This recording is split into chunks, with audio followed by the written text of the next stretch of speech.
The other day, I was traveling somewhere out of state. I don't remember. I was maybe in Colorado or something. And my family, the other four, they were in Sioux Falls. So, okay, I do a little geography here. I live in South Dakota.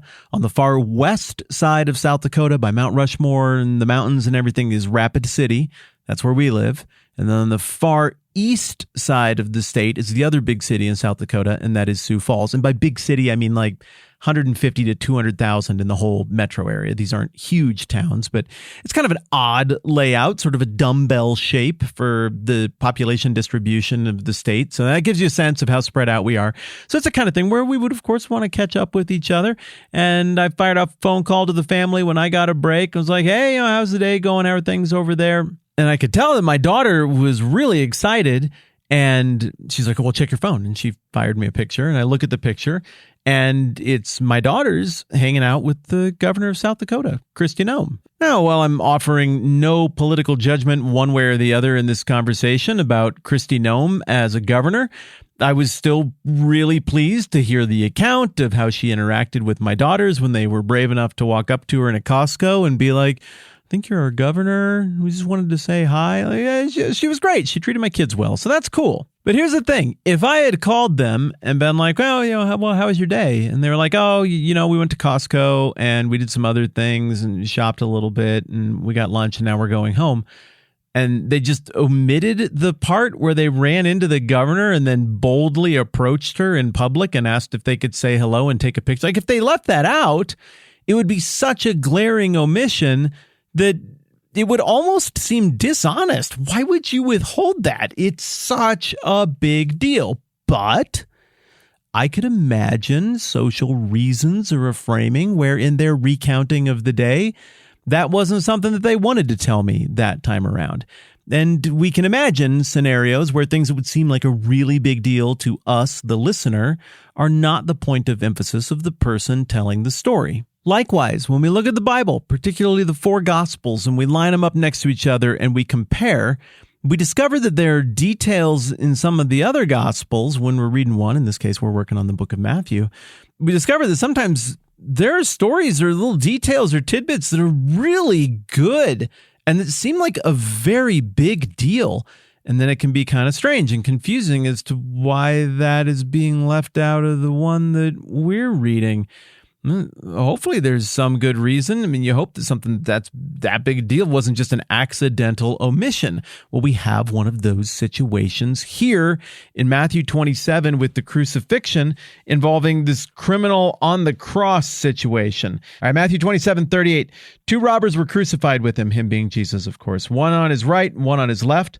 Those who passed by hurled insults at him, shaking their head and saying, you who are going to destroy the temple and build it in 3 days, save yourself.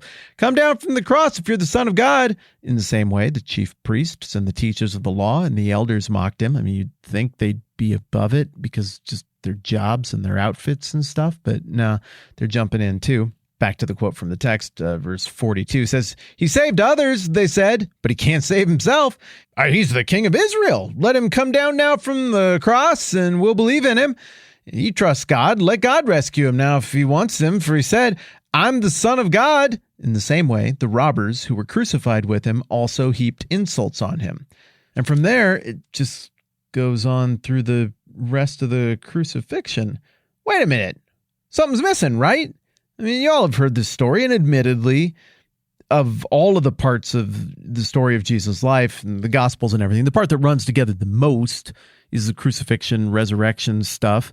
But there's something missing. The criminals on the cross, right? They have a conversation with Jesus, and one of them is making fun of Jesus too, but then the other one has a change of heart, and he comes around, and he sizes up the situation, and maybe after participating a little bit in the mockery, he's like, wait a dang minute.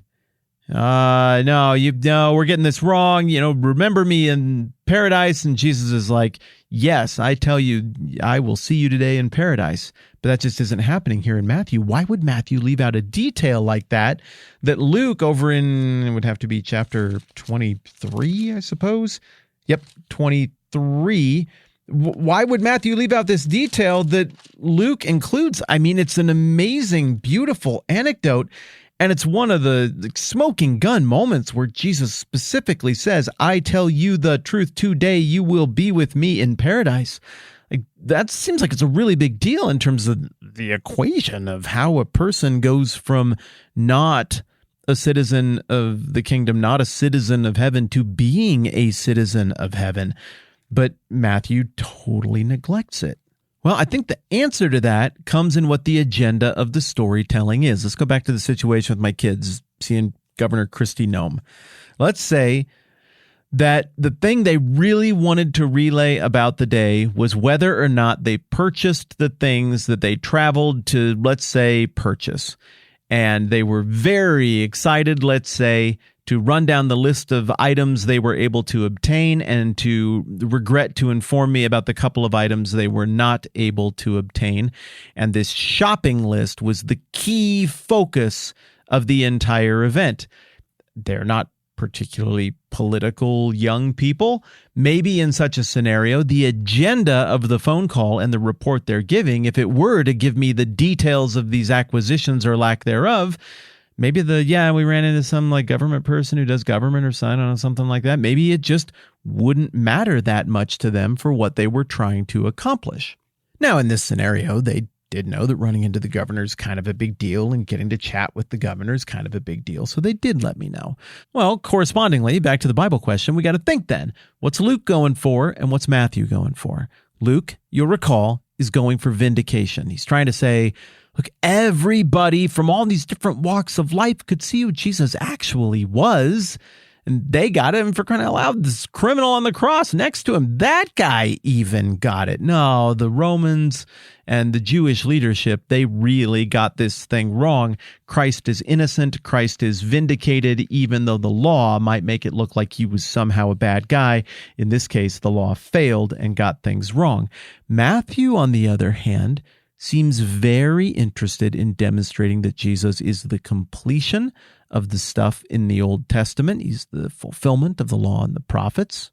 And Matthew also seems very interested in this crucifixion account of emphasizing Jesus' abandonment.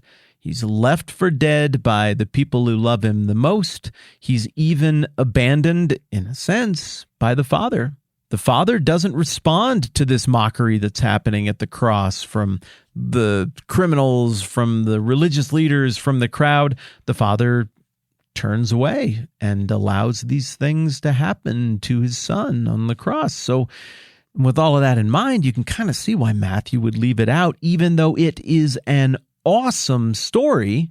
The case Matthew is trying to make is not advanced by saying, there was an insurrectionist and he thought Jesus was the Messiah. He got it. That isn't a vouch that would move the needle for his audience. So at the most basic level, my speculation would be that Matthew leaves this detail out because it doesn't advance that macro purpose or the more narrow purpose of demonstrating the abandonment Jesus is going through in Matthew 27 at the crucifixion.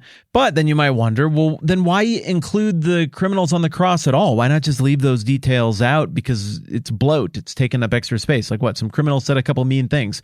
Well, everybody's saying mean things. Why does it even matter? Well, it matters because Matthew has been pointing us to a few key passages back in Isaiah and Zechariah that point to what it's going to be like when the Messiah walks through all of these difficult things. And Isaiah 53 is one of those places that we keep getting bounced back to. And here in Matthew 27, Matthew does not spell it out and be like, and those criminals being on the cross and Jesus being right there in between them, that is in fulfillment of Isaiah 53 because of this. Now, it seems like once we get into the crucifixion stuff itself, Matthew is content to just let people make the connections. He's already pointed us toward all of these passages, or many of the passages that are being paid off with the details of the crucifixion. And instead, he's just letting it hang out there, and theoretically, you, the reader, are supposed to be able to go and figure it out. But there is a reason that the criminals had to be included, because that is a payoff of Old Testament prophecy in Isaiah 53. You'll remember this one, Isaiah 53:12. Therefore, I will give him a portion among the great, and he will divide the spoils with the strong, because he poured out his life unto death, and was numbered with the transgressors. Aha! But there's even more. Last line here in Isaiah 53:12. For he bore the sin of many, and made intercession for the transgressors. And in fact, as he is numbered among the transgressors in Matthew 27, crucified between these two criminals, he is also intervening on their behalf. He is the intercessor. He is bearing the sin of those two people. And so the payoff from Isaiah 53:12 with just the visual, the image of Jesus being crucified between these two guys, especially as it pertains to the whole point of why Jesus is going to the cross, it's a pretty profound payoff. It's a pretty big deal. Again, Luke is hitting a different point of emphasis than Matthew, and in light of that, I think it makes sense that Luke would hit this detail and hit it hard, and in light of that, I think it also makes sense that Matthew would not hit this detail and would not round it out to give us the redemption arc for the one criminal who had the change of heart and came around to see Jesus for who he is. Quick note, we're getting close to being done with Matthew here, which is kind of wild.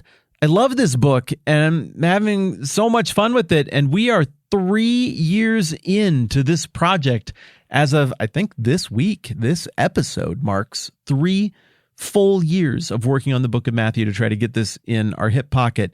And if I haven't already made it super explicitly clear, let me just say it right here. I really hope you will come with me for the next project, for the next thing that we do.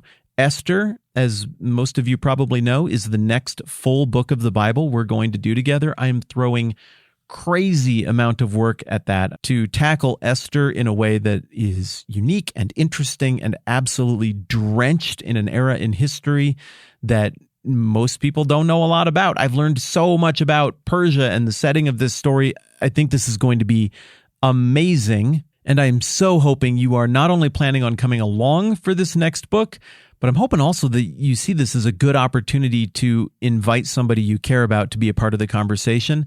Maybe it's a little overwhelming for them to think about jumping in at the beginning of Matthew and catching all the way up. But hey, getting in at the ground floor with Esther is going to be a great opportunity. And I've also got one more little thing that I need to tell you about the plan for when we're done with Matthew and headed toward Esther.